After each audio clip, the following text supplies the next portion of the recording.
بسم الله والصلاة والسلام على رسول الله. اللهم صل وسلم وبارك على سيدنا محمد سيد الخلق المرسلين. السلام عليكم ورحمة الله وبركاته.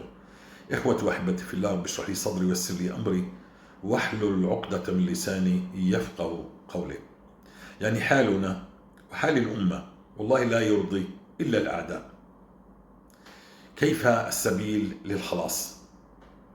علما بس عشان نبين أمر مهم، علما إن ما تركنا في الماضي القريب، لربما قبل بضع سنين، ما تركنا من العبادات شيء ولا من تقلب التجارات بشيء.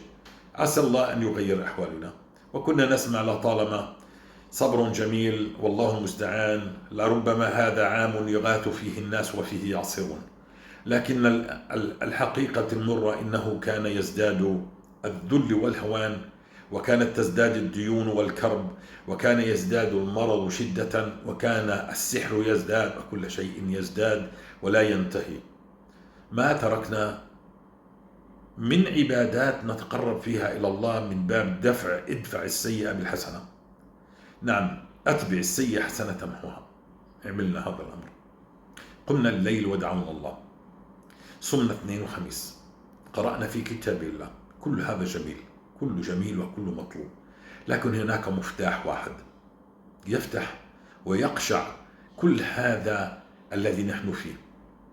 نعم، ما تركنا شيء والله، وهذا الذي وجدناه وهذا الذي بيناه إنه الاستغفار.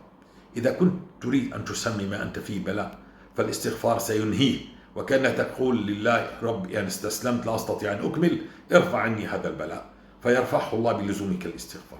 وإن كان هذا هو العقاب وأنت مغموس في وحول الشهوات وتريد أن تنتهي، فتب من هذه الذنوب التي هي السبب، نعم هي سبب هذا الذل، ذلك وتيهك في هذه الدنيا وعدم رضاك مما يحدث. نعم، اترك الذنوب أخي الكريم، الزم الاستغفار. فباب التوبة باب رفع هذا العقاب أو هذا البلاء إنه الاستغفار. معكرت. ليش؟ من أين نأتي بهذا الكلام؟ وما كان الله معذبهم وهم يستغفرون. عندما لا تستطيع أن تتحمل أكثر في هذا البلاء أو هذا العقاب، فتشهر سلاحك وطلبك من الله أن يرفع عنك هذا البلاء بالاستغفار. فأنت تطلب من الله أن يرفع عنك هذا العقاب، إن كان من باب البلاء أو العقاب، سميه ما تشاء. كل واحد منا بيعرف حاله. أنت بتعرف حالك إذا كأنك أنت مغموس في وحول الشهوات، ومغموس في الربا، ومغموس في الإباحيات، ومغموس بالقال والقيل والسب والشتم وأكل الحقوق والظلم وعقوق الوالدين وتأخير الصلاة وعدم الامتثال لأوامر الله. بتعرف حالك وأنا بعرف حالي. لكن لربما في عندك ذنب مغموس فيه ولا تستطيع الخروج منه وأنت تبكي هذا الذنب. الزم الاستغفار أخي الكريم، الله سيسوقك إلى الوجهة الصحيحة. لا يغير الله ما بقوم حتى يغيروا ما بأنفسهم. يعني بين لله انك انت بتطلب المغفرة، تطلب الرحمة، نعم الرحمة تطلبها بالاستغفار. ليش؟ لأنه وما كان الله معذبهم وهم يستغفرون.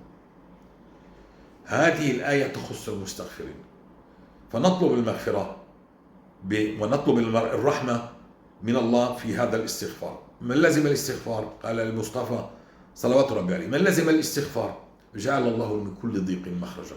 كل ضيق، كل شيء بخطر على بالك بتضايق منه سيجعل لك الله فيه منه مخرجا. ومن كل هم، كل هم اللي بتعرفه اللي بتعرفوش إلا جاي عليك، مش جاي عليك أنت لا تدري، من كل هم فرجا، ومن كل بلاء عافية. من كل بلاء أنت مبتلى، من كل عقاب عافية. سيعفو الله عنك في هذا الاستغفار، سيرفع عنك هذا الله فيها. فاقبل النصيحة ويرزقك من حيث لا تحتسب. الرزق راحة البال، معناها إذا راحة البال وصلت إلي بالاستغفار، معناها الله سيبطل عني السحر، وسيزوجني، وسيرزقني المال، وسيرزقني الولد، وسيرزقني وظيفة جميلة، وسأخلص من هذا التيه الذي أنا فيه، وسنخرج من دائرة الذل والهوان، وسأكون مستجاب الدعاء. وسيعرف الله من خلال هذا كله ويرزقك من حيث لا تحتسب. إذا ما في تعطيل، انتهى التعطيل. عرفنا الله أعطانا مفتاح.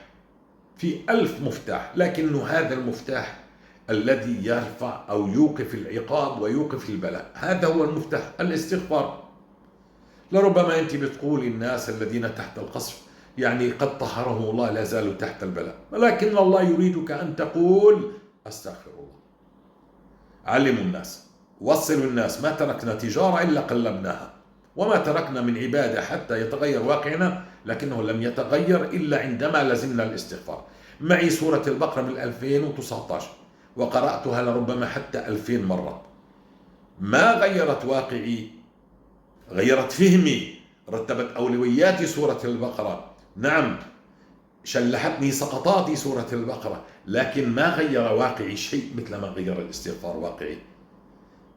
واقع من باب معرفة الله، يعني السؤال هنا الثقة في الله، رفع الأمراض وأبطال الأسحار وجلب الأرزاق والحياة الطيبة التي وعد من عمل صالحا. نعم، ويا قوم استغفروا ربكم ثم توبوا إليه يمتعكم متاعا حسنا إلى أجل مسمى.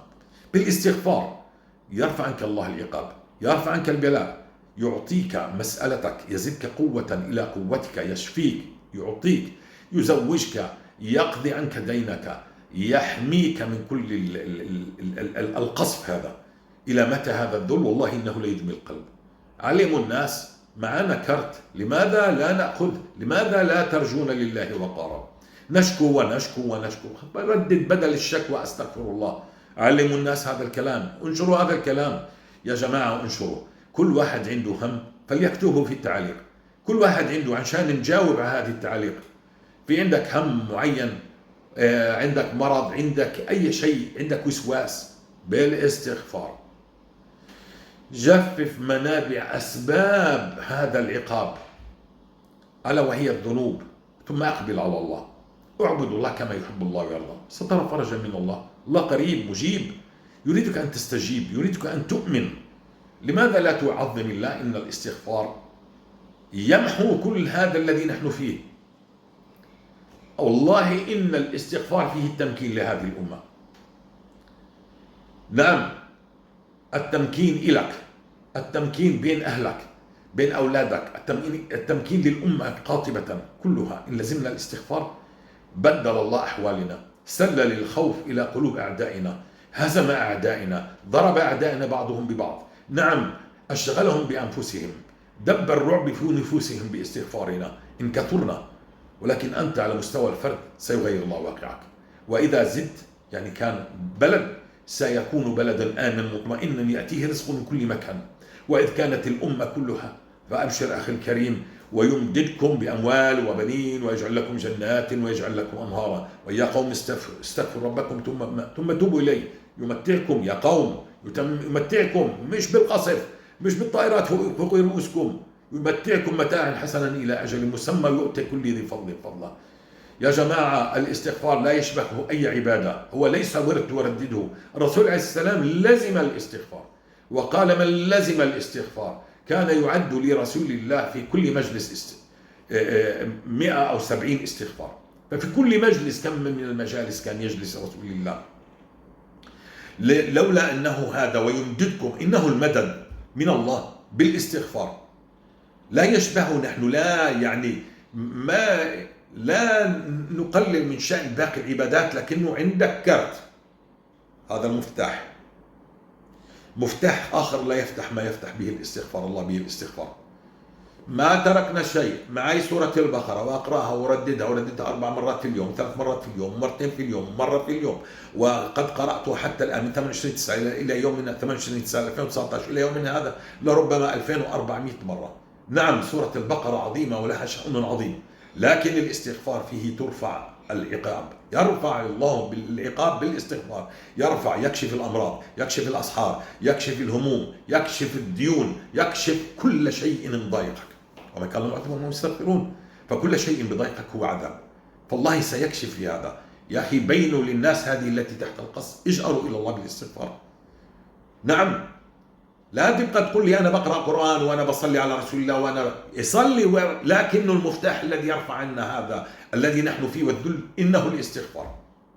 صلي وصوم وحج وزكي، هذه فرائض مجبور تأتي فيها.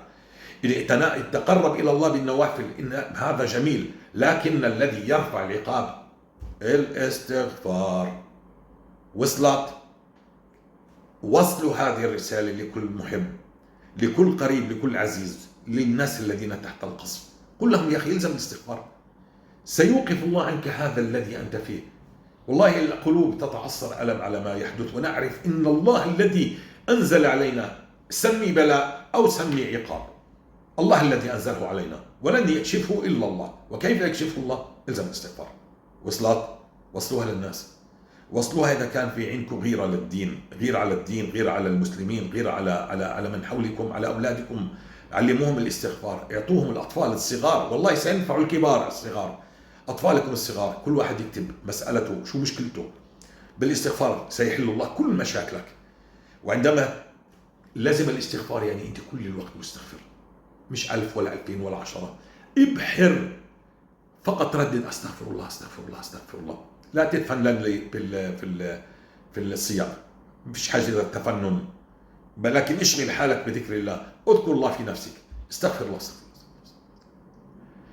الله يرضى عليكم ويبارك فيكم. انشروا هذا الكلام. نعم، لن يرفع البلاء أو لن يرفع العقاب حتى نلزم الاستغفار. والمذنب يتوب من ذنبه، والمبتلى الذي خلص سئم هذا البلاء وخلص استسلم بطل يستطيع، بالاستغفار سيرفعه الله. نعم، هون بتقول لربنا خلص أنا بطلت أستطيع، ارفع عني هذا البلاء. المبتلى يعني الذي هو على حق وعلى دين وعلى خلق وما شاء الله يأتي بالطاعات، لكن الله ابتلاه في مرض، ابتلاه في ولد، ابتلاه في حرب، ابتلاه في خوف، في رعب، بالاستغفار يرفع. والذي مذنب وهو يتقلب في وحول الشهوات، اترك هذه الشهوات والزم الاستغفار وسيعوضك الله عوضا حسنا. والله عوضنا الله سنين من التيه بقليل من الاستغفار، بأشهر من الاستغفار. فعيش مع الاستغفار وانعم في حياة طيبة، وكأنك أنت كلما استغفرت وكأنه هذا هو وقود السعادة. الاستغفار وقود السعادة المستمر، لا تقطعه فتنقطع السعادة عنك.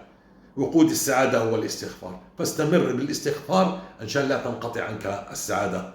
حياكم الله. انقلوا هذا الكلام عشان يتغير حال هذه الأمة. والله لا نرى أن عدونا يبطش بنا إلا أننا يعني وكأن الله مد لك حبل النجاة وأنت ترفضه. مد لك هذا الذي بالسيل يعني جرفه السيل، ومددنا له حبل لا يريد أن يمسك الحبل. كيف نخرجك؟ فهذا حبل نجاتك الاستغفار، امسك به والزمه وسترى العجب. وما كان الله معذبهم وهم يستغفرون. السلام عليكم ورحمة الله وبركاته. نعم أخي الكريم، حبل نجاتك الاستغفار. لقد كان لنا أسوة في نبي الله يونس. الله جل في علاه يقول عن يونس: لولا أنه كان من المسبحين للبث في بطنه إلى يوم يبعثون. يعني ستبقى أنت في هذا الذل والقصف فوق رأسك إلى أن تفعل ما فعل يونس. فنحن لسنا أفضل من يونس ولا من نعال يونس عليه الصلاة والسلام. علينا أن نسبح الله، يعني نستغفر الله بالليل والنهار. كان دعاء يونس: لا إله إلا أنت سبحانك إني كنت من الظالمين، فكررها 40 يوما في بطن الحوت، لولا أنه كان من المسبحين. استغفر أخي الكريم، لا تقول إنه قدر مكتوب، قول إن ما يرفع هذه الأقدار أو هذا الذي أصابنا إنه الاستغفار. ولنا مرة أخرى في يونس عليه السلام أسوة في قصته، أن نقتدي بقصته ونعرف لولا أنه كان من المسبحين، يعني لو لم يفعل هذا الفعل للبث في بطن الحوت إلى أن يبعثون، إلى أن تقوم القيامة. ما الذي نجاه؟ نعم إنه الدعاء، الاستغفار. نعم كان فيه التوحيد وفيه الاستغفار وفيه الإقرار في الذنب. في هذا يعني استغفار يونس، أنت ردد أستغفر الله أستغفر الله أستغفر الله. نعم احمل هذا الكلام محمل الجد، لا تتهاون، لا تشكو الله للناس، لا تشكو الوضع للناس. معك حبل النجاة. لنا في قصة يونس أسوة نقتدي بها. أدار ظهره لقومه يونس مرة واحدة بعد أن دعاهم سنين. إن كان هذا الذنب فقد عاقبه الله، وهذا نبي وإن كان هذا بلاء فقد التقمه الحوت وما نجاه إلا هذا العمل، فإلزم الاستغفار إن شاء الله يرفع عنك، وإلا ستبقى هكذا وستبقى الأمة في هذا، وستبقى أنت في الدين وأنت في الأمراض وأنا نتقلب في هذا. إلى متى إلى متى إلى متى؟